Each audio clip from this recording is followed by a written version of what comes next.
হযরত ইদ্রিস নবী আলাইহিস সালামের জীবনী পড়েছি আমি, তাফসীরের ভেতরে দেখেছি হযরত ইদ্রিস নবী আলাইহিস সালাম তিনি শখ করে একবার মৃত্যুবরণ করতে চেয়েছিলেন। ডাক দিয়ে বলে রব্বুল আলামিন, আজরাইল ফেরেশতা আমার কাছে এসে তার সাথে আমার বন্ধুত্ব আছে, কথাবার্তা হয় আমার সাথে, আমি মরতে চাই, তার মানে মরণের যন্ত্রণা কেমন এটা আমি একটু দেখতে চাই, তুমি আজরাইলের সাথে আমার বন্ধুত্ব আরো গাঢ় করে দাও। আল্লাহ রাব্বুল আলামিন কোন বিষয়ে যদি সিদ্ধান্ত নেন, বলেন কোন ফায়াকুন, সঙ্গে সঙ্গে হয়ে যায়। ফেরেশতা আজরাইলের সাথে তার বন্ধুত্ব হয়ে গেল। হাদিসটা যদিও জয়ীফ, দুর্বল, আমি শুধু শিক্ষার জন্য বলছি। ডাক দিয়ে বলে, ফেরেশতা আল্লাহ আপনার সাথে আমার বন্ধুত্ব তৈরি করে দিয়েছে, আমিও বন্ধুত্ব করেছি, কিন্তু এটা টিকিয়ে রাখতে হলে কয়েকটা কথা আপনার শোনা লাগবে বন্ধু হিসাবে। এক নম্বরে, আমি মৃত্যুবরণ করে দেখতে চাই যে মরণের যন্ত্রণা কেমন। ফেরেশতা বলে, রব্বুল আলামিন কার কাছে পাঠিয়েছো বন্ধুত্ব করার জন্য? এটা পুরা ভেজাল, মরে দেখতে চাই কেমন লাগে। আল্লাহ পাক অর্ডার দিলেন, তিনি বললেন হ্যাঁ আমাকে মারবেন, কিন্তু মরণের পরে আবার আমার রূহ ফিরিয়ে দেবেন, আমাকে আবার জীবন দিয়ে দেবেন। তাফসীরে এসেছে তিনি যে শখ করে মৃত্যুবরণ করেছিলেন, কেমন যন্ত্রণা পেয়েছিলেন জানেন? একটা জিন্দা ছাগলকে চামড়া ছিলে লবণ লাগিয়ে দিলে যেমন কষ্ট হয়, ওইরকম কষ্ট পেয়েছিলেন।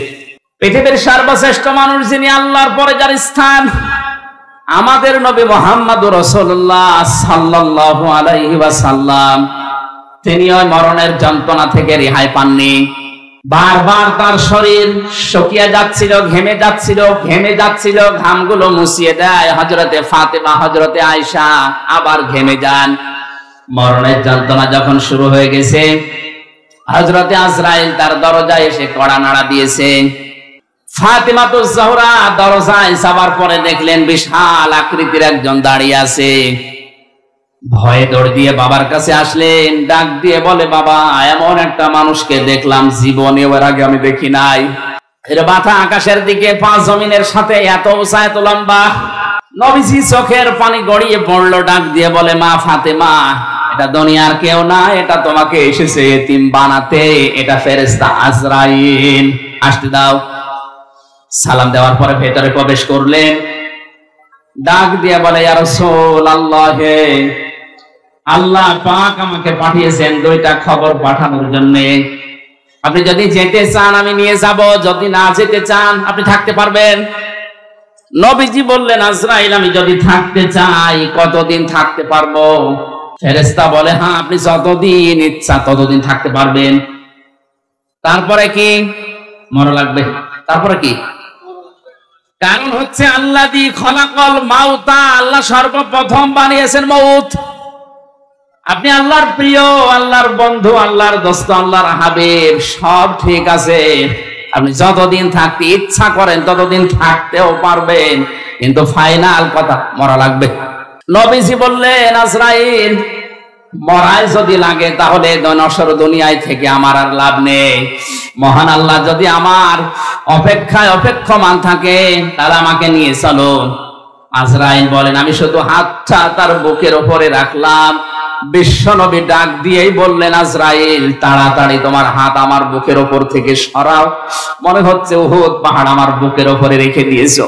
যে লোকটা জীবনে কোনোদিন হাত তুলে মোনাজাত করলে আল্লাহ ফেরত দেওয়া দূরের কথা, মনের ভেতরে আকাঙ্ক্ষা আসলে যার দোয়া কবুল হয়ে গেছে। জোহরের নামাজ পড়ছিলেন তিনি বাইতুল মুকাদ্দাসের দিকে, 2 রাকাত নামাজ হবার পরে আকাশের দিকে তাকিয়ে মনের ভেতরে একটা আকাঙ্ক্ষা এসেছে, আল্লাহ 16 থেকে 17 মাস পর্যন্ত আজ এই বাইতুল মুকাদ্দাসের দিকে আমি নামাজ পড়ছি, আমার মনটা খুব বেশি চায় আমি যদি কাবা শরীফের দিকে ঘুরে নামাজ পড়তে পারতাম তাহলে আমার মন আরো তৃপ্ত হয়ে যেত। নামাজের ভেতরে ওহী নাযিল করে দিলেন আল্লাহ পাক, ক্বাদ নারা তাকাল্লুবা ওয়াজহিকা ফিস সামা ফালানুওয়াল্লিয়ান্নাকা কিবলাতান তারদাহা ফাওয়াল্লি ওয়াজহাকা শাতরাল মাসজিদিল হারাম। হে নবী, আপনি আকাশের দিকে মুখ উত্তোলন করেছিলেন, আমি কিন্তু বুঝতে পেরেছি যে আপনার মনে কি চাই। আপনার মন চাই এই 16-17 মাস নামাজ পড়লেন বাইতুল মুকাদ্দাসের দিকে, কাবার দিকে মন চাই নামাজ পড়তে। জোহরের নামাজের বাকি 2 রাকাত আর মুকাদ্দাসের দিকে পড়া লাগবে না, নামাজের ভেতরে আপনি ঘুরে বাকি রাকাত কাবার দিকে পড়েন। এই জন্য এই মসজিদকে কিবলাতাইন বলা হয়, 2 কিবলার মসজিদ। একই নামাজ আল্লাহর নবী 4 রাকাত পড়েছিলেন, 2 রাকাত বাইতুল মুকাদ্দাসে, 2 রাকাত কাবার দিকে। বলেন যে লোকটা শুধু মনের ভেতরে কামনা বাসনা আসলেই কবুল হয়ে যায়, আকাশের তারকা দেখে চাঁদ দেখে হাত আঙ্গুল দিয়ে ইশারা দিলে 2 টুকরা হয়ে যেত। 5 জমিন থেকে তুললে ওটা সঙ্গে সঙ্গে আরশে চলে যেত। এত বড় পাওয়ার ছিল, সম্মান ছিল যার। এই লোকটার মরণের যন্ত্রণা যদি আজরাইলের হাত রাখার পরে এমন তীব্র হয়, আমাদের কিছুই হবে না। হযরত ঈসা আলাইহিস সালামের ঘটনা আমি তাফসিরে বাইজাবের ভেতরে পড়েছি। হযরত ঈসা নবীর জামানার সমসাময়িক মানুষেরা খুব ভালো করে খেয়াল করেন, মরণ মাউতা শব্দ আল্লাহ দিলেন প্রথমে কেন, আর মরণের যন্ত্রণাটা কেমন, কতদিন থাকে এটা। হযরত ঈসা নবীর উম্মতেরা ডাক দিয়ে বলেন, আল্লাহর নবী আপনি বিভিন্ন মুজিজা দেখিয়েছেন, আজকে একটা নতুন মুজিজা আপনাকে দেখানো লাগবে। এটা একটা পুরাতন কবরস্থান, এখান থেকে যদি আপনি একটা লাশ উত্তোলন করে জীবিত করে তার মুখ থেকে সাক্ষী নিতে পারেন যে লা ইলাহা ইল্লাল্লাহ ঈসা রুহুল্লাহ, তাহলে আপনার উপর আমরা সবাই ঈমান আনবো। নবীরা বিপদে পড়লে সঙ্গে সঙ্গে সেজদায় পড়ে যেতেন। হযরত ঈসা সেজদায় পড়ে ডাক দিয়ে বলে, রব্বুল আলামিন, এরা আমাকে একটা চ্যালেঞ্জ ছুড়ে দিয়েছে, এই চ্যালেঞ্জের মোকাবেলা করা আমার দ্বারা সম্ভব না, যদিও আমি নবী। তোমার সাহায্য লাগবে এখন, মেহেরবানি করে এদের হেদায়েত দেওয়ার উসিলায় হলেও তুমি আমাকে সাহায্য করো, পাঠাও। আল্লাহ রাব্বুল আলামিন তাকে ওহী দিলেন, কবরের দিকে আঙ্গুল দিয়ে তিনি বললেন, কুম বিইজনিল্লাহ, হে কবরবাসী, আল্লাহর হুকুমে তুমি জিন্দা হয়ে যাও। সঙ্গে সঙ্গে কবর থেকে একটা মরা মানুষ জিন্দা হয়ে হযরত ঈসা নবীকে সালাম দিয়েছে। সালাম দেওয়ার সঙ্গে সঙ্গে বললেন, হে আল্লাহর নবী ঈসা রুহুল্লাহ, এ সালাম শুধু আমি আমার পক্ষ থেকে না, আমার বাবার পক্ষ থেকে সালাম আপনি গ্রহণ করেন। হযরত ঈসা আশ্চর্য হয়ে বললেন, আল্লাহর বান্দা, কে তুমি, তোমার পরিচয় কি, আর তোমার বাবাই বাপকে? কবরবাসী ডাক দিয়ে বলেছেন, আল্লাহর নবী ঈসা, আমি আজকের সন্তান না, আজকে থেকে 4500 বছর আগে আমি দুনিয়া থেকে বিদায় নিয়েছি। আমার বাবার নাম হযরতে নূহ আলাইহিস সালাম, আর আমার নাম শাম। আমার বাবা ইন্তেকালের আগে আমাকে জানিয়েছিল মরণের পরে তোমাকে 1000 বছর পরে আবার একবার জিন্দা হওয়া লাগবে জামানার নবী হযরতে ঈসার মুজিজার কারণে। এটা আল্লাহ আমাকে জানিয়েছে, এটা তোমাকে আমি ওসিয়ত করলাম। তুমি যেহেতু আবার জিন্দা হবে, এক নবী আর এক নবীর ভাই, এজন্য আমি নূহুর ভাই হযরতে ঈসা, আমার ভাই ঈসা যখন তোমাকে জিন্দা করবে, ওই সময় তুমি তাকে আমার সালামটা পৌঁছিয়ে দিও। হযরতে ঈসা রুহুল্লাহ আশ্চর্য হয়ে বললেন, শাম, তুমি 4500 বছর কবরে আছো, কিছু আশ্চর্য কথা আমার একটু শোনাও। শাম বলে, ঈসা রুহুল্লাহ, হে আমার চাচা যান, কারণ এক নবী আর এক নবীর ভাই, এই হিসাবে আপনি আমার বাবার ভাই, আপনি আমার চাচা। আপনাকে আমি 2টা সত্য কথা আমার জীবন থেকে শোনাচ্ছি। তাফসিরে বাইজাবি মুফাসসির লিখেছেন, 1 নম্বরে তিনি বলেছিলেন, আল্লাহর নবী ঈসা আমার চাচা। মরণের সময় হযরতে আজরাইল যখন আমাকে তাড়া করছিল, আমার রূহটাকে যখন চাপতে চাপতে শেষ পর্যন্ত আঙ্গুলের মাথা দিয়ে বের করছিল, আমি এমন কষ্ট পেয়েছিলাম ওই সময়, যে যন্ত্রণা আমি অনুভব করেছিলাম, যে তীব্র যন্ত্রণা। 4500 বছর এই কবরে পড়ে আছি, এখন ওই যন্ত্রণা আমার শরীর থেকে যায়নি, এখনো ব্যথা করে। 2 নম্বরে, কবে কিয়ামত হবে আমিও জানি না। কিয়ামতের ওই কঠিন ময়দানে ওঠার আগ পর্যন্ত আমার শরীরের 360 জোড়া বিভিন্ন অঙ্গ প্রত্যঙ্গে জোড়া দেওয়া আছে।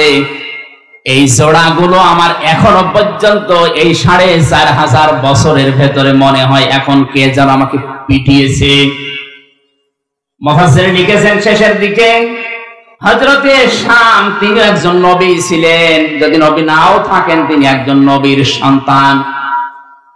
বাংলার মুসলমানেরা বলেন বিবেক দিয়ে একজন মুসলমান নবীর সন্তান, তিনি একজন নবী, এরকম কথাও আছে। তার মরণের যন্ত্রণা যদি এরকম তীব্র হয় 4500 বছরও তিনি ভুলতে না পারেন, আমরা যারা সাধারণ মুসল্লি, সাধারণ মুসলমান যারা, তাদের মরণের সময় কি হবে এটা আল্লাহ ছাড়া আর কেউ জানে না। এই জন্য এই মরণের যন্ত্রণা থেকে কেউ যদি রেহাই পেতে চায়, নবীজি ওই সময় আজরাইলকে বলেছিলেন, ভাই মরণের যে যন্ত্রণা সব আমার বুকের উপরে তুমি এখনই শুরু করে দাও, কিন্তু আমার এতিম উম্মতদেরকে তুমি কিছু বলবা না। আজরাইল বলেছিলেন, না এটা কথা দিতে পারলাম না, কিন্তু একটা কথা আপনাকে আমি দিতে পারি। কোরআনে কারীমের আয়াতের ভেতরে সূরা বাকারার 255 নম্বর আয়াত যদি আপনার উম্মতেরা ফরজ নামাজ শেষ করার পরেই পড়ে, আর আয়াতের ভেতরে আল্লাহর 10টা ক্ষমতার কথা আছে। কয়টা বলেন বলেন? এই 10টা ক্ষমতা যদি ওর প্র্যাকটিক্যাল লাইফেও মেনে চলে, আমি আজরাইল কথা দিলাম মরণের সময় ওর কোনো শাস্তি যন্ত্রণা হবে না। মানুষ মায়ের বুকে দুধ খেতে খেতে যেভাবে ঘুমিয়ে যায় বাচ্চারা, ঠিক আমি ওইভাবে ওর জীবন কবজ করব। যে যন্ত্রণা থেকে নবীজি পর্যন্ত রেহাই পেলেন না, হযরতে শাম রেহাই পাননি, কেউ এই যন্ত্রণা থেকে বাদ যায়নি। সেখানে যে ফেরেশতা আজরাইল কবজ করবে জান, সেই যদি বলে যে আমি মাফ করে দেব, শাস্তি দেব না, এই আমলটা করলে শুধুমাত্র ফরজ নামাজের পরে আয়াতুল কুরসিতে 10টা ক্ষমতার কথা আল্লাহর আছে, এটা বিশ্বাস করে মনে প্রাণে প্র্যাকটিক্যাল লাইফে দেখাবেন, আর প্রতি 5 ওয়াক্ত নামাজের পরে একবার করে পড়বেন। আমার মনে হয় মরণের যন্ত্রণা থেকে বাঁচার জন্য এই আয়াতটা আমল করার দরকার আমাদের আছে না নেই? সূরা মুলক থেকে 2টা আয়াত পড়েছি, জবান খুলে তাফসীর শোনার নিয়তে। শয়তান যদি আশপাশে থাকে যেন চলে যায়। বলেন আউযু বিল্লাহি মিনাশ শাইতানির রাজীম, বিসমিল্লাহির রহমানির রহিম,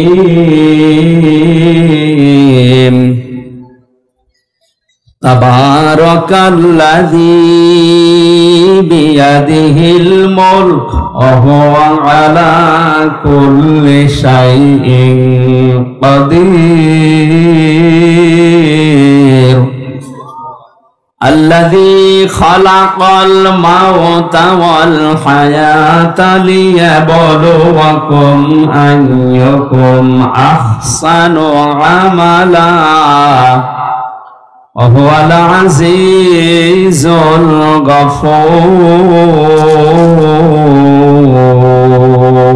الغفور صدق الله العظيم। সূরা মুলক কোন সূরা?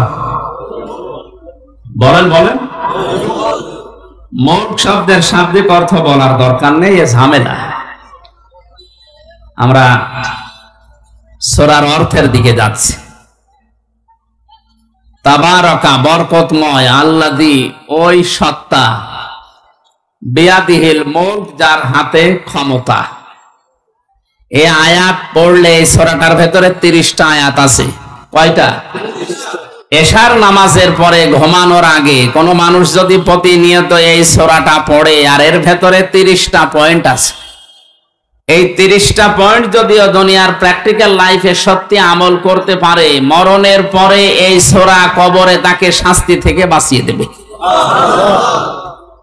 এমনকি কিয়ামতের ময়দানে সূরা মুলক আল্লাহর সামনে দাঁড়িয়ে ঝগড়া পর্যন্ত করবে রব্বুল আলামিন, তোমার এই বান্দা তার প্র্যাকটিক্যাল লাইফে আমাকে আমল করেছিল, আমাকে কাজে পরিণত করেছিল, সুতরাং আমি তোমাকে বলছি তোমার এই বান্দাকে তুমি মাফ করে দাও, নয়তো তোমার কোরআন থেকে আমারে কেটে বাদ দিয়ে দাও। আমার মতো সলিমত দিয়ে আপনার মতো মানুষের জন্য কোরআন থেকে আল্লাহ আয়াত কেটে বাদ দেবে? বলেন বলেন। শেষ পর্যন্ত আল্লাহ আমাকে আপনাকে যারা এই আয়াতটা এখন থেকে আমল করবেন, শেষ পর্যন্ত নবীজি বলেন আল্লাহ তাদেরকে মাফ করেই দেবে। কি আছে এই সূরার ভেতরে? যেহেতু 30টা আয়াত আমরা 2টা পড়েছি, অন্তত 2টা পর্যন্ত দেখি কি আছে। বরকতশালী, করুণাময় ওই আল্লাহ যার হাতে রাজত্ব, ক্ষমতা, এটা যদি কেউ বিশ্বাস করে সে জীবনেও একথা আর বলতে পারবে না ক্ষমতার উৎস জনগণ। তাকে কথা বলা লাগবে, মুখেও বলা লাগবে, বিশ্বাসও করা লাগবে ক্ষমতার একচ্ছত্র মালিকানা আল্লাহর। তাবারাকা শব্দ দিয়ে আল্লাহ আয়াত শুরু করলেন কেন? যতগুলো তাফসীর আমি দেখেছি মুফাসসিরিন ইকরাম জানিয়েছেন যত রকমের দোষ দুনিয়ার মানুষ আল্লাহকে দিতে পারে, সব দোষ থেকে, সব আয়েব থেকে আমার আল্লাহ নিজেকে আগেই মুক্ত ঘোষণা করছেন। পৃথিবীর অনেকে আল্লাহর নামে দোষ দিয়েছে, আল্লাহর সন্তান আছে, এই জন্য আল্লাহ তাদেরকে কাফের ঘোষণা দিয়েছে, ওরা তারা খ্রিস্টান। অনেকে আল্লাহর স্ত্রী আছে, আল্লাহর পুত্র আছে, এ কথা বলার কারণে আল্লাহ তাদেরকেও কাফের বলে ঘোষণা দিয়েছে, তারা ইহুদি। আজ মুসলমান নামধারী অনেকের ভেতরেই এই ধারণা বদ্ধমূল হয়ে আছে। ইহুদি খ্রিস্টানরা সরাসরি আল্লাহকে সন্তান, স্ত্রী আছে এই দোষ দেয়। আমরা নামধারী মুসলমানেরা হয়তো আল্লাহর সন্তান আছে, স্ত্রী আছে এ কথা বলি না, কিন্তু বলি আল্লাহর সাথে আমার বাবাও আছে। কবরে যে লোকটা শুয়ে আছে এর উপরে এত বেশি বিশ্বাস করে মানুষ, মনে হয় আল্লাহ ওর থেকে অনুমতি নিয়ে তারপরে কোনো কাজ করবে। অক্ষমতা, দুর্বলতা, সব রকমের দোষ থেকে, আয়েব থেকে আমার আল্লাহ নিজেকে মুক্ত ঘোষণা দেওয়ার পরে এমন একটা শব্দ দিয়েছেন, বিয়াদিহিল মুলক, আমি আল্লাহর কুদরতি হাতে দুনিয়ার সব ক্ষমতা। হুয়া আলা কুল্লি শাইইন কদির, সব কিছুর উপরে আমি আল্লাহরই ক্ষমতা চলে। আপনার এই 3.5 হাত বডি, এইটার উপরেও আপনার ক্ষমতা চলে না। আপনার নাক আপনার কথা শোনে না, আপনার এই হাতও আপনার কথা মতো চলে না। বলেন কেমন করে পায়খানায় যান? যে যদি বলেন আমি কিন্তু এই দেশের মন্ত্রী, কোন দুর্গন্ধ যেন আমার নাকে না আসে, নাক বলবে বেটা যদি বাঁচতে চাস আগে আমরা চেপে ধর। আল্লাহ রাব্বুল আলামিন বলেন, আল-ইয়াউমা নাখতিমু আলা আফওয়াহিহিম ওয়া তুকাল্লিমুনা আইদিহিম ওয়া তাশহাদু আরজুলুহুম বিমা কানু ইয়াকসিবুন। সূরা ইয়াসিনের 5 নম্বর আয়াতে আছে, কিয়ামতের দিন আল্লাহ মানুষের মুখের উপরে মোহর লাগিয়ে দেবে, সেলাই করে দেবে। হাত আল্লাহর সাথে কথা বলবে। আইদিহিম দিয়ে আল্লাহ শুধুমাত্র এই হাত বোঝাননি, হাত মানে বিভিন্ন রকমের হাত দুনিয়ায় মানুষের চলতে গেলে থাকে। কথা বলেন না কেন? কত রকমের হাত দুনিয়াতে আপনি ব্যবহার করেন। কেউ এই হাত ব্যবহার করছে, কেউ টাকা পয়সার হাত ব্যবহার করে, কেউ ক্ষমতার হাত ব্যবহার করে। দুনিয়ায় যে হাত ব্যবহার করে আপনি আল্লাহর বিরুদ্ধে, মানবতার বিরুদ্ধে অবস্থান নিয়েছিলেন, কিয়ামতের দিন আপনার বিরুদ্ধে আল্লাহর কাছে সাক্ষী দেওয়ার জন্য দাঁড়াবে। কক্সবাজারবাসী, এজন্য আমাদের এখান থেকে থেমে যাওয়া লাগবে। আমার হাত দিয়ে, সে সম্পদের হাত, ক্ষমতার হাত, এই হাত কোন হাত দিয়ে যেন আল্লাহ রাসূল এবং মানবতার বিরুদ্ধে কোনো কাজ না হয়। আজকে হয়তো অনেককেই দেখতে পাচ্ছি, কিন্তু চোখ বন্ধ করার পরে আমার সাথে থাকা দূরের কথা, কেউ আমার সাথে থাকতেও চাইবে না। কোরআনে কারীম জানিয়েছে, ওয়া কুল্লুহুম আতিহি ইয়াউমাল কিয়ামাতি ফারদা। সূরা মরিয়মের 95 নম্বর আয়াতে আছে, কিয়ামতে প্রত্যেকটি মানুষকে আল্লাহ তার নিজের কাছে ডাকবেন, স্রেফ একা একা। কয়জন করে? বলেন বলেন। সুতরাং বিভ্রান্তি যদি কেউ ছড়ায়, কিয়ামতে অনেকে হাজার হাজার মুরিদ নিয়ে উঠবে, এটা পুরা মিথ্যা কথা, এই আয়াতের সাথে সাংঘর্ষিক।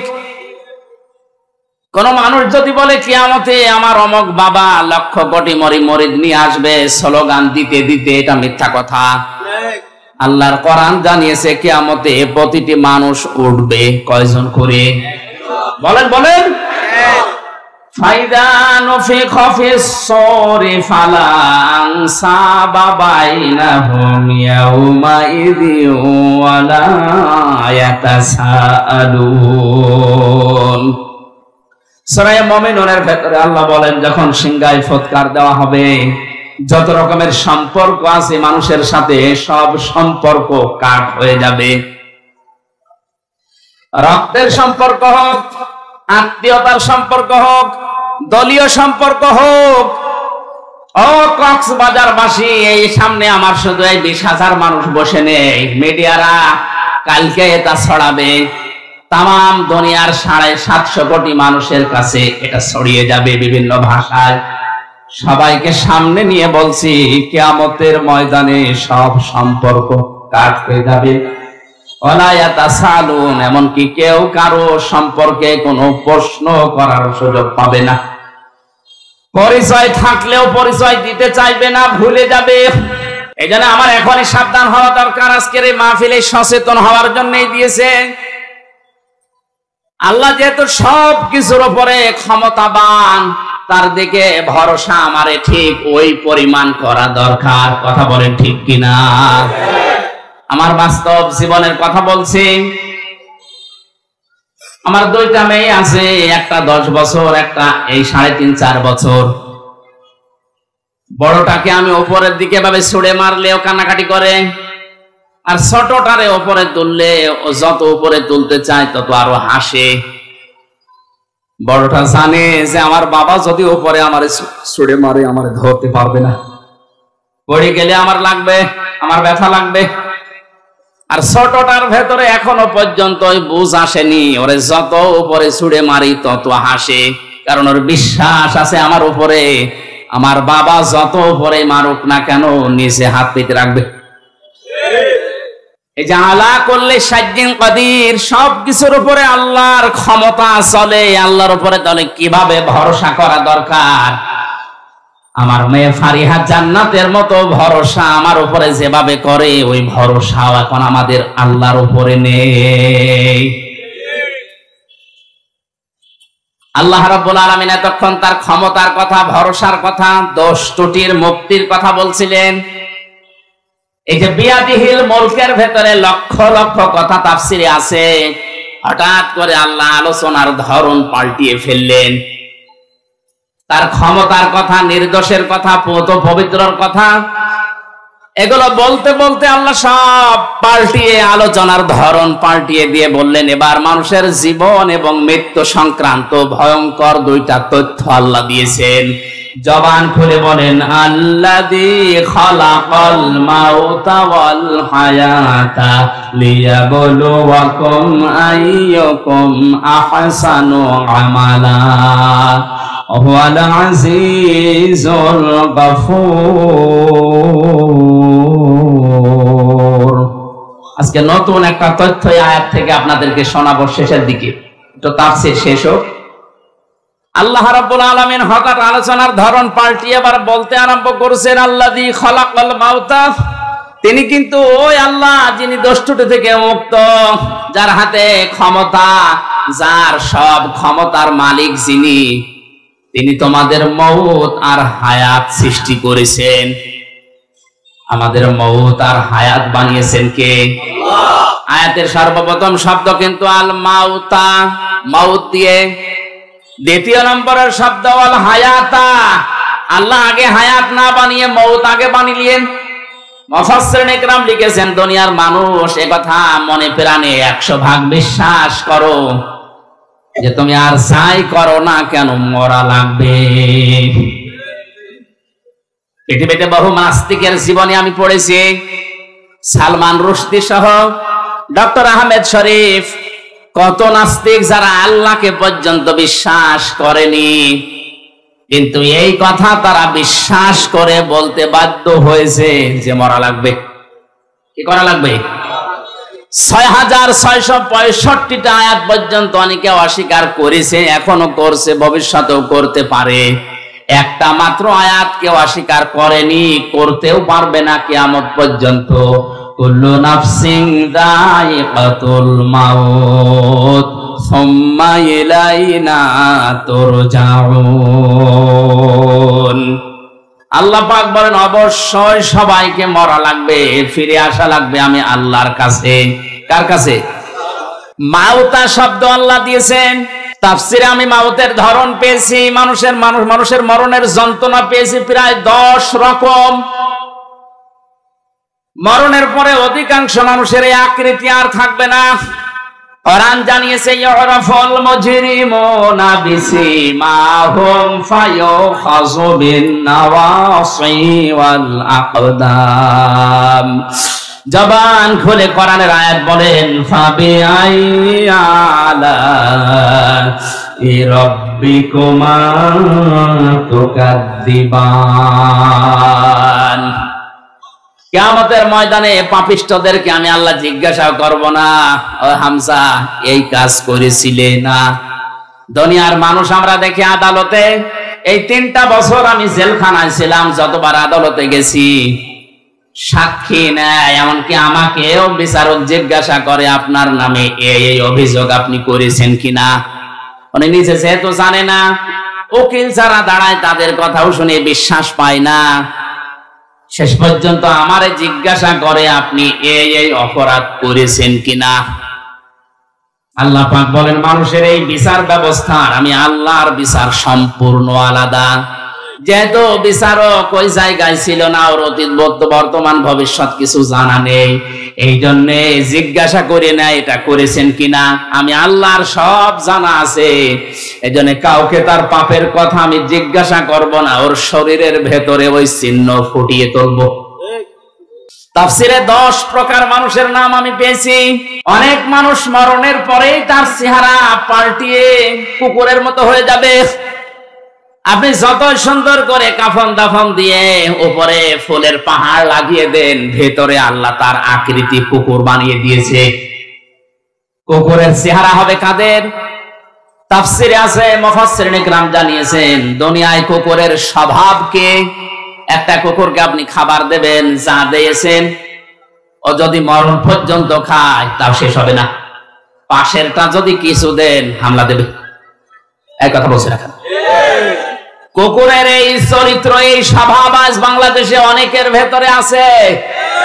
নিজের যা সম্পদ আছে, যা উপার্জন করেছে, ও যদি মরণ পর্যন্ত খায় তাও শেষ হবে না, এরপরেও মানুষ এটা হামলা দেয়।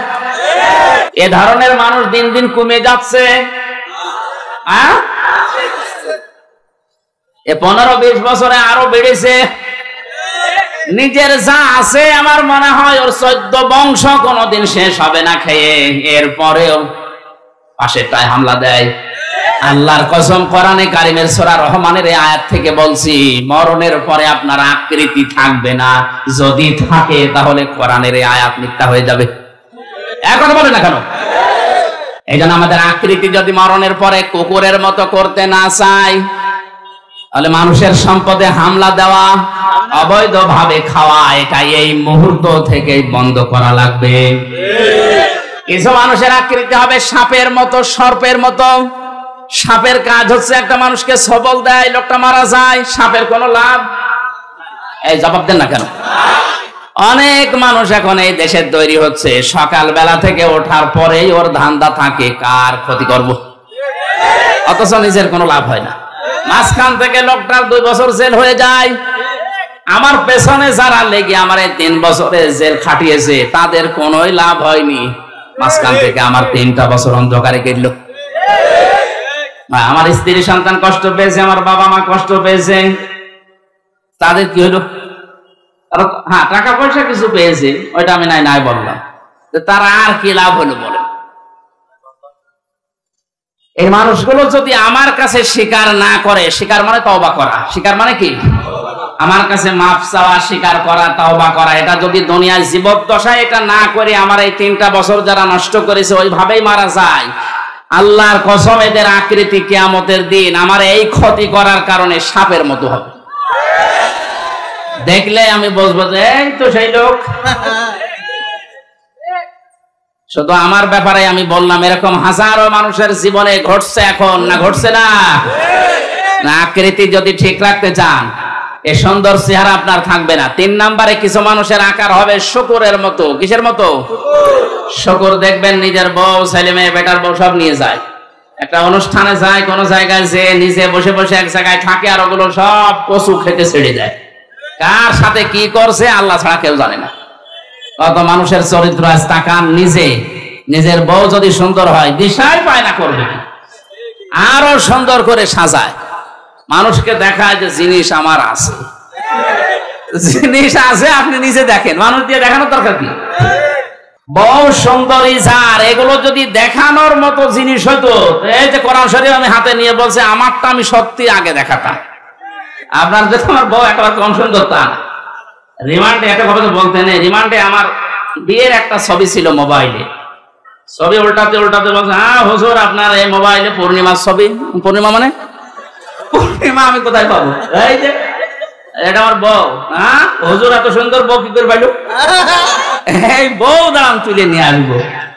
এই শেষ পর্যন্ত আরো ঘটনা যা ঘটার ঘটেছে। সম্মানিত ভাইরা, বউ দেখানোর জিনিস না, এটা দেখার জিনিস। মেয়ে লোকের এই চেহারা, এই সৌন্দর্য শুধুমাত্র তার স্বামীর জন্য, তার বাবার জন্যও না। এক কথা বলেন না কেন? যে বাবা জন্ম দিয়েছে ওই বাবার জন্যও যদি এই সৌন্দর্য উপভোগ করা জায়েজ না থাকে, শুধু স্বামী বাদ দিয়ে, তাহলে দুনিয়ায় আর কার জন্য জায়েজ হয়? আপনি আবার বিবেক দিয়ে বলেন। এরপরেও যদি কেউ নিজের বউকে, নিজের যুবতী মেয়েকে আরো সুন্দর করে সাজিয়ে প্রদর্শন করেন যে জিনিস আমার আছে দেখো, কিয়ামতের দিন আপনার এই আকৃতি থাকবে না, আপনি শুকর হয়ে উঠবেন। জোরে বলেন নাউজুবিল্লাহ। কত মানুষ আল্লাহওয়ালা দেখতে মনে হয়, নামাজ পড়ে, তাহাজ্জুদের নামাজ পর্যন্ত পড়ে, কিন্তু বাড়িতে এই পর্দার ব্যাপারে উদাসীন, কিছু মনেও করে না। আমার জেলাতে একবার ম্যাট্রিক পরীক্ষা দিতে নিয়ে যাবে মেয়েকে, এই 16 বছর 17 বছর বয়স এরকম যুবতী মেয়েকে ম্যাট্রিক পরীক্ষা দেওয়ার জন্য বাবা এই ভ্যানের পেছনে বসে ঘন্টা দিয়ে তসবিহ নিয়ে আল্লাহ আল্লাহ করছে, আর মেয়েকে সামনে বসিয়েছে। আমি মোটরসাইকেল নিয়ে সামনে দিয়ে যাচ্ছিলাম, ডাক দিয়ে বলছে, মুরব্বী এইভাবে আছেন একেবারে সব কিছু ঢেকে?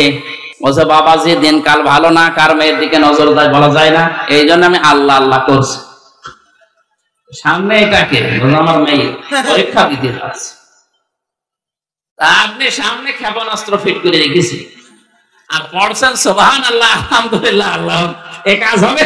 আগে ওইটা ঢাকে, আপনার মাথায় পাগড়ি দেওয়ার দরকার নেই, পাগড়ি ওই মেয়ের মাথায়। এই জন্য আকৃতি যদি শুকরের মতো করতে কেউ না চান, এই মুহূর্তে নিজের বউকে, নিজের বোনকে, বেটার বউকে, নিজের মেয়েকে পর্দার ভেতরে নিয়ে আসে। আপনাকে বাঁচার জন্য আমি বললাম, এরকম 10 প্রকার আছে, আমি সবগুলো বলতে পারছি না। আমার ভাইরা একটু খেয়াল করে শোনেন, মাউতা শব্দ দেওয়ার পরে আমার আল্লাহ প্রথম নাম্বারে দিয়েছেন এই জন্য যাই করেন মরা তো লাগবে, আর মরণের যন্ত্রণা এত তীব্র, এত কঠিন। অজাতে সাকরাতুল মাউতি বিল হক যালিকা মা কুনতা মিনহু তাহিদ। আল্লাহ রাব্বুল আলামিন বলেন, পৃথিবীর সব কিছু তোমার দৃষ্টিতে মিথ্যা হতে পারে, কিন্তু মরণের যন্ত্রণা হক, এটা সত্য। আমরা জানি হযরত ইদ্রিস নবী আলাইহিস সালামের জীবনী পড়েছি, আমি তাফসীরের ভেতরে দেখেছি হযরত ইদ্রিস নবী আলাইহিস সালাম তিনি শখ করে একবার মৃত্যুবরণ করতে চেয়েছিলেন। ডাক দিয়ে বলে রব্বুল আলামিন, আজরাইল ফেরেশতা আমার কাছে এসে, তার সাথে আমার বন্ধুত্ব আছে, কথাবার্তা হয় আমার সাথে, আমি মরতে চাই, তার মানে মরণের যন্ত্রণা কেমন এটা আমি একটু দেখতে চাই, তুমি আজরাইলের সাথে আমার বন্ধুত্ব আরো গাঢ় করে দাও। আল্লাহ রাব্বুল আলামিন কোন বিষয়ে যদি সিদ্ধান্ত নেন, বলেন কোন ফায়াকুন, সঙ্গে সঙ্গে হয়ে যায়। ফেরেশতা আজরাইলের সাথে তার বন্ধুত্ব হয়ে গেল। হাদিসটা যদিও জয়ীফ, দুর্বল, আমি শুধু শিক্ষার জন্য বলছি। ডাক দিয়ে বলে, ফেরেশতা আল্লাহ আপনার সাথে আমার বন্ধুত্ব তৈরি করে দিয়েছে, আমিও বন্ধুত্ব করেছি, কিন্তু এটা টিকিয়ে রাখতে হলে কয়েকটা কথা আপনার শোনা লাগবে বন্ধু হিসাবে। এক নম্বরে, আমি মৃত্যুবরণ করে দেখতে চাই যে মরণের যন্ত্রণা কেমন। ফেরেশতা বলে, রব্বুল আলামিন কার কাছে পাঠিয়েছো বন্ধুত্ব করার জন্য? এটা পুরা ভেজাল, মরে দেখতে চাই কেমন লাগে। আল্লাহ পাক অর্ডার দিলেন, তিনি বললেন, হ্যাঁ আমাকে মারবেন, কিন্তু মরণের পরে আবার আমার রূহ ফিরিয়ে দেবেন, আমাকে আবার জীবন দিয়ে দেবেন। তাফসীরে এসেছে, তিনি যে শখ করে মৃত্যুবরণ করেছিলেন, কেমন যন্ত্রণা পেয়েছিলেন জানেন? একটা জিন্দা ছাগলকে চামড়া ছিলে লবণ লাগিয়ে দিলে যেমন কষ্ট হয়, ওইরকম কষ্ট পেয়েছিলেন। পৃথিবীর সর্বশ্রেষ্ঠ মানুষ যিনি, আল্লাহর পরে যার স্থান, আমাদের নবী মুহাম্মদুর রাসূলুল্লাহ সাল্লাল্লাহু আলাইহি ওয়াসাল্লাম, তিনি ওই মরণের যন্ত্রণা থেকে রেহাই পাননি। বারবার তার শরীর শুকিয়ে যাচ্ছিল, ঘেমে যাচ্ছিল, ঘামগুলো মুছিয়ে দেয় হযরতে ফাতেমা, হযরতে আয়েশা, আবার ঘেমে যান। মরণের যন্ত্রণা যখন শুরু হয়ে গেছে, হযরতে আজরাইল তার দরজায় এসে কড়া নাড়া দিয়েছে। ফাতিমাতুজ জোহরা দরজায় যাবার পরে দেখলেন বিশাল আকৃতির একজন দাঁড়িয়ে আছে। ভয়ে দৌড় দিয়ে বাবার কাছে আসলেন, ডাক দিয়ে বলে, বাবা, এমন একটা মানুষকে দেখলাম, জীবনে এর আগে আমি দেখি নাই। এর মাথা আকাশের দিকে, পা জমিনের সাথে, এত উঁচা এত লম্বা। নবীজি চোখের পানি গড়িয়ে পড়লো, ডাক দিয়ে বলে, মা ফাতেমা, এটা দুনিয়ার কেউ না, এটা তোমাকে এসেছে এতিম বানাতে, এটা ফেরেশতা আজরাইল, আসতে দাও। সালাম দেওয়ার পরে ভেতরে প্রবেশ করলেন, ডাক দিয়ে বলে, ইয়া রাসূলুল্লাহ, আল্লাহ পাক আমাকে পাঠিয়েছেন দুইটা খবর পাঠানোর জন্য। আপনি যদি যেতে চান আমি নিয়ে যাব, যদি না যেতে চান আপনি থাকতে পারবেন। নবীজি বললেন, আজরাইল, আমি যদি থাকতে চাই কতদিন থাকতে পারবো? ফেরেশতা বলে, হ্যাঁ আপনি যতদিন ইচ্ছা ততদিন থাকতে পারবেন। তারপরে কি? মরা লাগবে। তারপরে কি? কারণ হচ্ছে আল্লাযী খলাকাল মাউতা, আল্লাহ সর্বপ্রথম বানিয়েছেন মউত। আপনি আল্লাহর প্রিয়, আল্লাহর বন্ধু, আল্লাহর দোস্ত, আল্লাহর হাবিব, সব ঠিক আছে। আপনি যতদিন থাকতে ইচ্ছা করেন ততদিন থাকতেও পারবেন, কিন্তু ফাইনাল কথা, মরা লাগবে। নবীজি বললেন, আজরাইল, মরাই যদি লাগে তাহলে নশ্বর দুনিয়ায় থেকে আমার আর লাভ নেই। মহান আল্লাহ যদি আমার অপেক্ষায় অপেক্ষমান থাকে তাহলে আমাকে নিয়ে চলো। আজরাইল বলেন, আমি শুধু হাতটা তার বুকের উপরে রাখলাম। বিশ্বনবী ডাক দিয়েই বললেন, আজরাইল, তাড়াতাড়ি তোমার হাত আমার বুকের উপর থেকে সরাও, মনে হচ্ছে উহুদ পাহাড় আমার বুকের উপরে রেখে দিয়েছো। যে লোকটা জীবনে কোনোদিন হাত তুলে মোনাজাত করলে আল্লাহ ফেরত দেওয়া দূরের কথা, মনের ভেতরে আকাঙ্ক্ষা আসলে যার দোয়া কবুল হয়ে গেছে।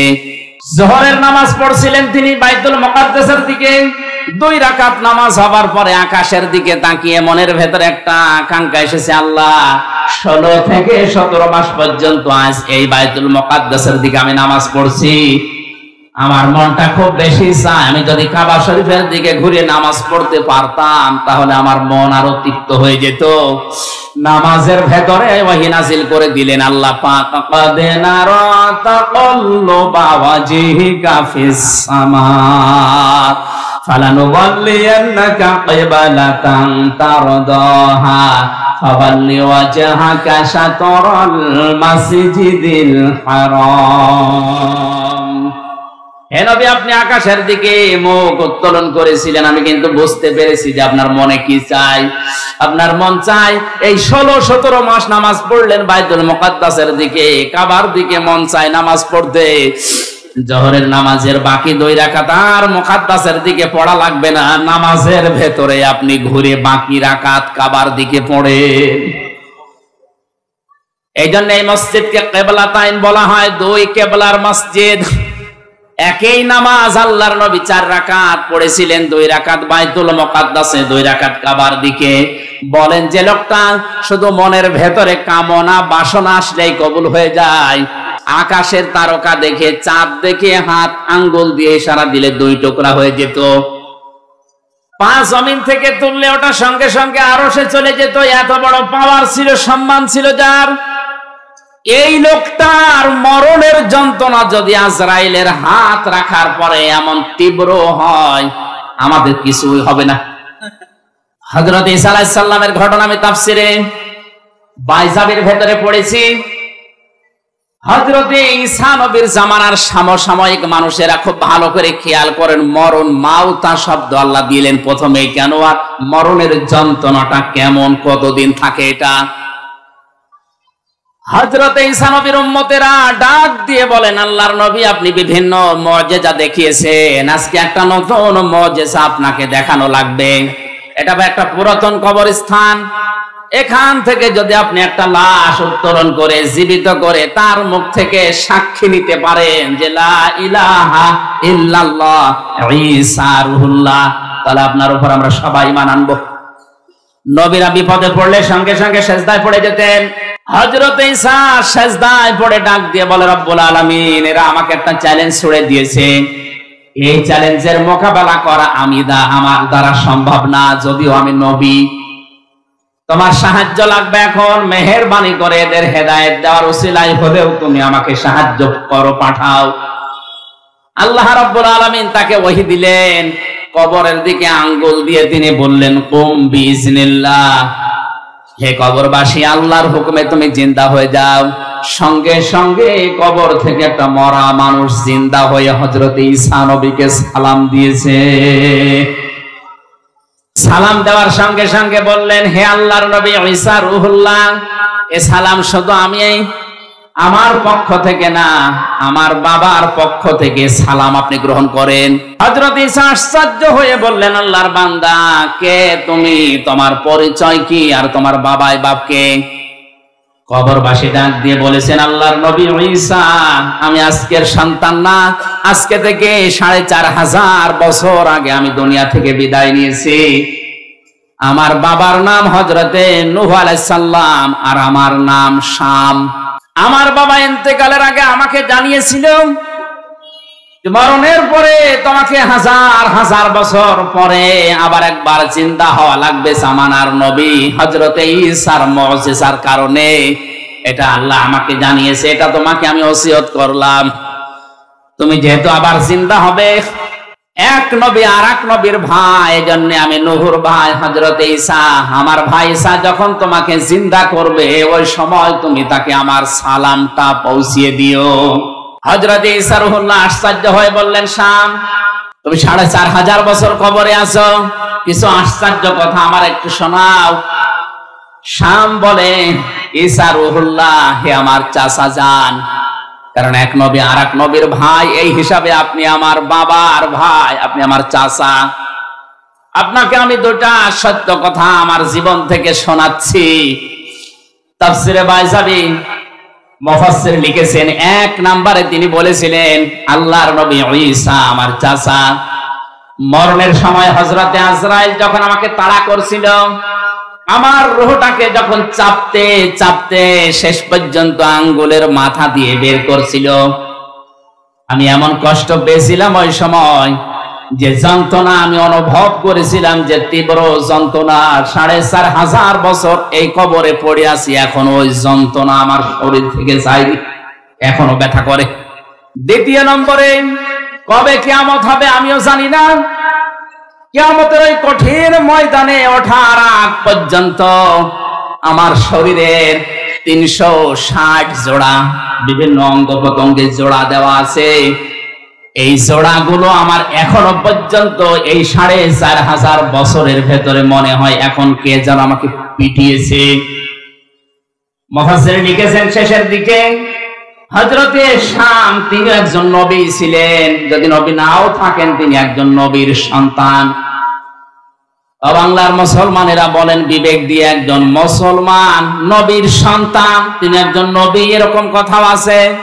তার মরণের যন্ত্রণা যদি এরকম তীব্র হয়, ৪৫০০ বছরও তিনি ভুলতে না পারেন, আমরা যারা সাধারণ মুসল্লি, সাধারণ মুসলমান যারা, তাদের মরণের সময় কি হবে এটা আল্লাহ ছাড়া আর কেউ জানে না। এই জন্য এই মরণের যন্ত্রণা থেকে কেউ যদি রেহাই পেতে চায়, নবীজি ওই সময় আজরাইলকে বলেছিলেন, ভাই মরণের যে যন্ত্রণা সব আমার বুকের উপরে তুমি এখনই শুরু করে দাও, কিন্তু আমার এতিম উম্মতদেরকে তুমি কিছু বলবা না। আজরাইল বলেছিলেন, না এটা কথা দিতে পারলাম না, কিন্তু একটা কথা আপনাকে আমি দিতে পারি।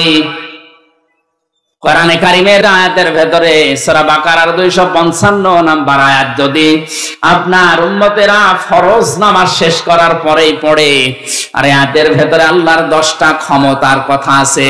কয়টা? বলেন বলেন।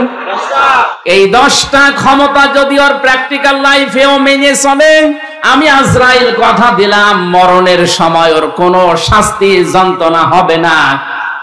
মানুষ মায়ের বুকে দুধ খেতে খেতে যেভাবে ঘুমিয়ে যায় বাচ্চারা, ঠিক আমি ওইভাবে ওর জীবন কবজ করব।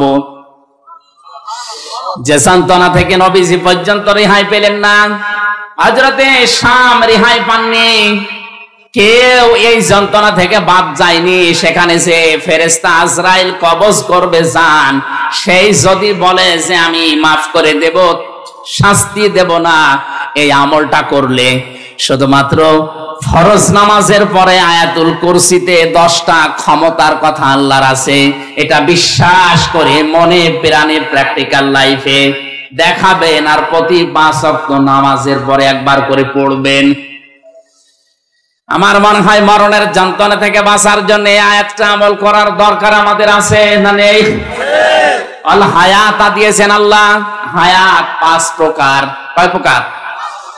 1 নাম্বার হায়াত হচ্ছে আলমে আরওয়াহ, রূহের হায়াত বা রূহের জগৎ। সূরা আরাফের 172 নাম্বার আয়াতে আল্লাহ এই তথ্যগুলো দিয়েছেন যে আরাফের জগতে, আলমে আরওয়াহর জগতে আমাদের সাথে আল্লাহর অঙ্গীকারগুলো কি ছিল, আর আল্লাহর সাথে আমাদের কথোপকথন কি ছিল।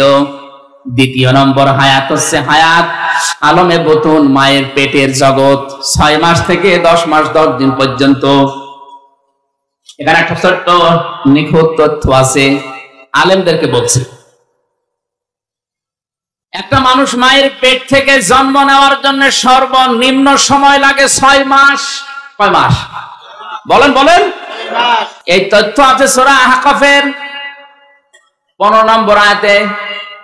আল্লাহ রাব্বুল আলামিন বলেন, ওয়াসাইনাল ইনসানা বিওয়ালিদাইহি ইহসানা হামালাতুহু উম্মুহু কুরহা ওয়া ওয়াদাআতুহু কুরহা ওয়া হামলুহু ওয়া ফিসালুহু 30 শাহরা।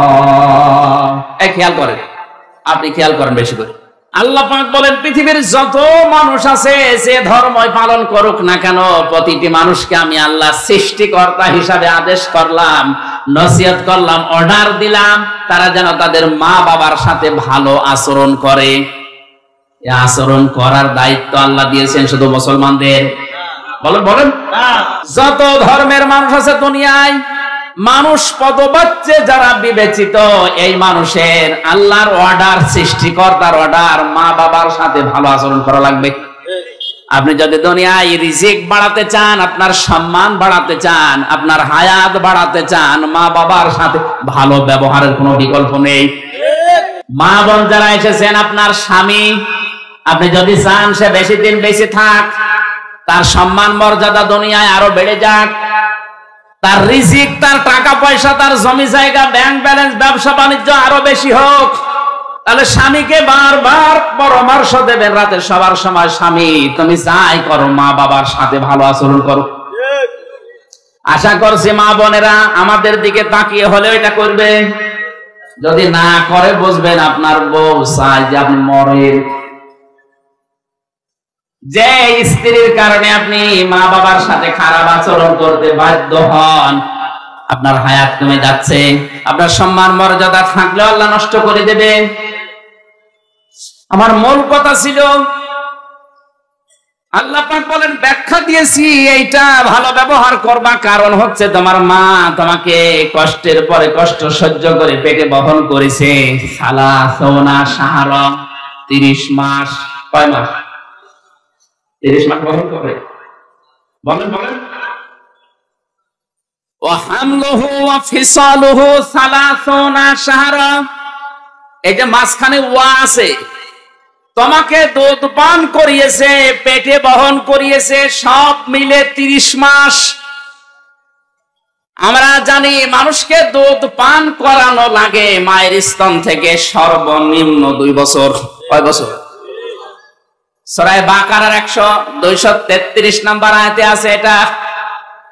والوالدات يرضعن أولادهن حولين كاملين لمن أراد أن يتم الرضاعة। আমি দুনিয়ার বাবাকে মায়েদেরকে আদেশ করেছি, তোমরা বাবারা যারা আছো মায়েদের মাধ্যমে সন্তানকে দুধ পান করাবা 2 বছর। কয় বছর? এই দুধ পান করার দায়িত্ব বাবার না মার? ইরদিউনা আওলাদাহুন্না হাওলাইনি কামিলাইনি ইউতিম্মার রাদা। শব্দটা মুজারিন, মুয়ান্নাস না, এটা হচ্ছে মুযাক্কার শব্দ, পুরুষের জন্য আল্লাহ ব্যবহার করেছেন। এই আয়াত দ্বারা বোঝা যায় দুধ পান করার দায়িত্ব বাবার। বাবা টাকা পয়সা খরচ করে হলেও মাকে দিয়ে এই দায়িত্ব পালন করাবে। মা যদি দুধ পান না করায় মায়ের গুনাহ হবে না। বাবা যদি টাকা পয়সা দিয়ে খরচ করে হলেও সন্তানকে বাঁচিয়ে রাখার জন্য মাকে দিয়ে দুধ পান করায়, এটা বাবার দায়িত্ব। মা দায়িত্বটা পালন করে দেয় টাকা পয়সা না নিয়ে, এটা আমাদের উপরে ইহসান। আমার ভাইরা, আমি ইতিম্মার ব্যাখ্যাটা এখন যাচ্ছি না। আমার শব্দটা 2 বছর বাদ চলে গেল 24 মাস। 30 মাসে আর কয় মাস থাকে? বলেন বলেন। মুফাসসিরিন ইকরাম লিখেছেন একটা মানুষকে কমপক্ষে মায়ের পেটে থাকা লাগবে সর্বনিম্ন 6 মাস। বিজ্ঞানে আয়াত গবেষণা করে জানিয়েছে 6 মাসের আগে কোন সন্তান যদি দুনিয়ায় আসে ওটা তার বাবার বৈধ সন্তান না, ওইটা হচ্ছে অন্য বাবার দেওয়া। ওইটা কি? জারুদ। বলেন না কেন? বলেন বলেন। সূরা কলমের 13 থেকে 17 পর্যন্ত এখানে প্রায় 13টা গুণ, 9টা গুণ আছে। যারা যারো সন্তান দুনিয়ায়, এদের 9টা গুণ আল্লাহ এখানে দিয়েছে। পৃথিবীতে যারা যারো সন্তান তাদের 9টা গুণাবলী আছে। 1 নম্বরে গুণাবলী, এরা কোরআন বিরোধী। বাংলাদেশ সমাজ বিশ্বে যারা সত্যি সত্যি কোরআনের আলোচনা বিরোধী, কোরআন বিরোধী, এদের জন্ম আল্লাহ ছাড়া আর কেউ জানে না। ওর মাও যদি বলে না এটা আমারই, আমার বিশ্বাস হবে না। এজন্য আপনার জন্ম হয়তো ঠিক আছে, কোরআনের বিরুদ্ধে যে নিজের জন্ম খারাপ করবেন এমন কপাল পোড়া আপনি হবেন। আপনি থেমে যান। মায়ের পেটের ভেতরে এজন্য 6 মাস থাকাই লাগবে। এক একটা শব্দে লক্ষ লক্ষ কথা আছে, আমি খুব তাড়াতাড়ি সংক্ষেপ করছি। 3 নম্বরে আলমে দুনিয়া, এই যে জগতে আমরা আছি, 60, 70, 80 বছরের হায়াত। 4 নম্বরে আলমে বারজাখ, কবরের জগৎ। 5 নম্বরে আলমে আখিরাত, আখিরাতের ওই জগৎ। আল্লাহ পাক বলেন হামাও তার হায়াত বানিয়ে দুনিয়ায় পাঠিয়েছি খেলা করার জন্য না, লিয়াবলুয়াকুম আইয়ুকুম আহসানু আমালা। আমি দেখতে চাই তোমাদের ভেতরে কে ভালো কাজ করে আসতে পারো। আল্লাহ কিন্তু বেশি কাজ চাননি, তিনি চেয়েছেন ভালো কাজ। কি কাজ? এজন্য আমাদের হায়াত আর মওত বানানোর উদ্দেশ্য আল্লাহর, যেহেতু ভালো কাজ আমাদের কাছে চান। ভালো কাজ করার জন্য 4টা শর্ত লাগে। কয়টা? বলেন বলেন। 1 নম্বরে ভালো কাজের শর্ত হচ্ছে ওর ভেতরে ইখলাস লাগবে। 2 নম্বরে নিয়ত করা লাগবে, খাঁটি খালেস নিয়ত হওয়া লাগবে। 3 নম্বরে ধৈর্য থাকা লাগবে। 4 নম্বরে ওই কাজ করতে হলে আপনাকে ইলম অর্জন করা লাগবে, জ্ঞান লাগবে। ভালো কাজ হওয়ার জন্য শর্ত কয়টা? আরো জোরে বলেন বলেন।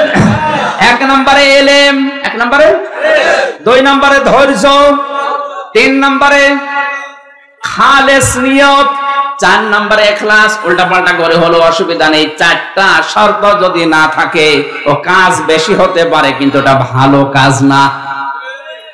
দুনিয়াতে সব চাইতে বড় ভালো কাজ কোনটা? ওটা বলবে আমির হামজা। কে বলবে? বলেন বলেন। আল্লাহ রাব্বুল আলামিন সব চাইতে ভালো কাজ কোনটা ওইটা কোরআনে কারিমে জানিয়েছে। আমি এক কথায় বলছি, ইয়া আইয়ুহাল্লাযীনা আমানু হাল আদুল্লুকুম আলা তিজারাতিন তুনজিকুম মিন আযাবিন আলীম। ইমানদারেরা, তোমাদেরকে আমি কি একটা ব্যবসার কথা দালালাত করব না, বলে দেব না যে ব্যবসা করলে জাহান্নামের আগুন থেকে তোমরা মুক্ত হয়ে যাবে? তো উমিনুনা বিল্লাহি ওয়া রাসূলিহি ওয়া তুজাহিদুনা ফি সাবিলিল্লাহ বিআমওয়ালিকুম ওয়া আনফুসিকুম। এই পর্যন্তই শেষ। একটু ভালো করে খেয়াল করবেন, ভালো কাজ কোনটা? ওইটা কি আমির হামজা বলছে না আল্লাহ বলছে? তোমরা বিশ্বাস করবে আল্লাহর প্রতি, রাসূলের প্রতি, আর এই বিশ্বাসের দাবি অনুযায়ী জান আর মাল দিয়ে আল্লাহর দ্বীনকে জমিনে কায়েম করার জন্য জিহাদ করা লাগবে। এটা ভালো কাজ। কে বলছেন? যালিকুম খায়রুল লাকুম। এইটাই ভালো কাজ। এইটাই বলেন, বলেন, এইটাই ভালো কাজ। আল্লাহ রাসূলকে আমরা যারা বিশ্বাস করি, এই দাবি অনুযায়ী জান আর মাল যাদের আছে, আমাদের একটাই টার্গেট হওয়া লাগবে, কি করে আল্লাহর জমিনে আল্লাহর দ্বীন কায়েম হয়। এইটাই ভালো কাজ। ইন কুনতুম তা'লামুন, যদি তোমরা জানো। আল্লাহ পর্যন্ত বলে শেষ করে দেননি। আল্লাহ রাব্বুল আলামিন বলেন হুয়াল আজিজুল গফুর, আমি কিন্তু আজিজ, আমি গফুর। আজিজ কাদের জন্য আর গফুর কাদের জন্য? আজিজ হচ্ছে আমি আল্লাহ তাদের জন্য যারা এই ভালো কাজটা শোনার পরেও দুনিয়ায় করে না, তাদের জন্য আমি শক্তিশালী, আমি মহাশক্তিধর। তারা আমার শক্তি সম্পর্কে জানে না। তাদের রক্তের ভেতরে 5 প্রকার ক্যান্সার আমি আল্লাহ দিতে পারি, যে কোনো এক প্রকার লাগিয়ে দিলে ওর বাহাদুরি শেষ হয়ে যাবে। আমি কিন্তু আজিজ। আমি কি? 2 নাম্বারে আমি গফর। আমি কাদের জন্য গফর? আল্লাহর জমিনে আল্লাহর দ্বীন কায়েম করতে গিয়ে যদি ভুল ত্রুটি হয়েও যায়, আপনার কর্ম পদ্ধতি যদি ভুলও হয়ে যায়, আপনার কাজ কারবার যদি কোনো ত্রুটিপূর্ণ থাকে, আমার আল্লাহ গফুর নামের খাতিরে মাফ করে জান্নাতে দিয়ে দেবেন। আল্লাহ এই আয়াত দুটো বাস্তব জীবনে আমাদের আমল করার তৌফিক দেন। আমিন।